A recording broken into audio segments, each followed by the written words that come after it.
20 lira. Mesela.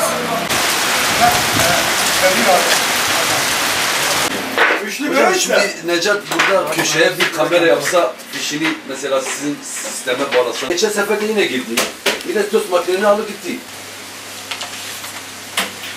Böyle iyice Profil giriyor. bundan ne olacak?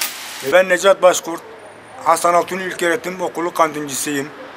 Okullar sömestr tatili olduğundan dolayı gece geç saatlerde hırsızlar kapımızın camını kırıp kilidi kırmışlar. İçeride Korkmaz marka kettle'ımı çalmışlar. Lütfen bir daha bu eylemleri yapmasınlar. Hizmet ediyoruz yani Milli Eğitim Camiası'na biz hizmet ediyoruz. Yani emekçi insanlarız. Emeğimize yazıktır, günahtır. Böyle şeylerin olması yazıktır, günahtır. Ya böyle şeyler olmasın.